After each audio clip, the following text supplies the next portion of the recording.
और नमस्कार आप सभी को। असल में ये 256 मीटर हाइट की ऊंचाई की चिमनी थी जिसका लगभग 50 मीटर का डायमीटर था और 160 मीटर के करीब इसकी पेरीमीटर थी। और ये अपने आप में चैलेंजिंग था क्योंकि ये नई चिमनी थी और इसको अभी कंस्ट्रक्ट किया गया था। किसी कारण से प्लांट चला नहीं तो उसको डिमोलिश करना पड़ा है। तो ये काफ़ी स्ट्रॉन्ग स्ट्रक्चर था। अभी हमने इसमें करीब 750 किलो विस्फोटक का इस्तेमाल किया है और इसको एक तरफ से दूसरी तरफ बढ़ते हुए डिले टाइमिंग के साथ इसको ब्लास्ट किया है। और इसको इसी तरीके से प्लान किया था कि ये इधर की तरफ गांव के अपोजिट में चली जाए गड्ढों में, जिससे किसी तरह का वाइब्रेशन ना हो और किसी तरह कोई डैमेज ना हो। और ये उसी प्लानिंग के हिसाब से सुरक्षित तरीके से गिर गई है। नहीं, कोई नुकसान नहीं, इससे बिल्कुल जीरो वाइब्रेशन है। कहीं भी किसी को कोई खरोंच भी नहीं आएगी, ना ही कोई बिल्डिंग में किसी तरह कोई दिक्कत आएगी, क्योंकि ये मिट्टी के ढेर के ऊपर और गड्ढों के ऊपर हमने गिराया है इसको।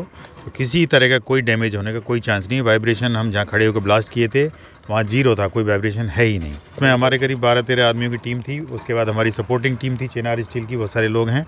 तो उस सब लोगों ने काम किया। हमारे सचिन हैं, ये देवेंद्र है, रोहतास है और राठौड़ साहब हैं, एक मंसूर जी हैं, बहुत सारे लोगों ने काम। ये भारत में नहीं, मेरे ख्याल से अगर आप गूगल करके देखेंगे तो इस ऊंचाई का स्ट्रक्चर पूरे वर्ल्ड में ही नहीं गिरा है अभी तक। तो ये अपने आप में टिपिकल था। लेकिन लोगों को हमने शुरू में थोड़ा सा इसको हाईलाइट इसलिए नहीं किया था कि एरिया थोड़ा सेंसिटिव है, लोग थोड़ा परेशानी में थे और मतलब पैनिक थे।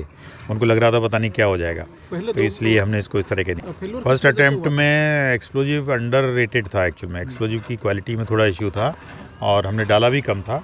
उसकी वजह से उसको प्री वीक किया गया था। प्लानिंग शुरू में हमारी 2 बार में ही करने की थी इसको। और इस तरह के बड़े स्ट्रक्चर में तरीका यही होता है कि हम उसको एक बार वीक करते हैं और दूसरी बार उसको गिराते हैं।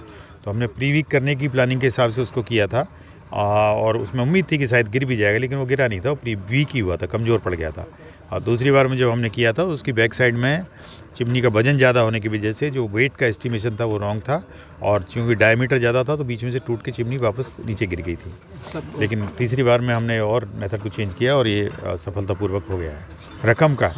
रकम तो आप लोगों का मुद्दा नहीं है, पर फिर भी 15 लाख करीब हो गया होगा।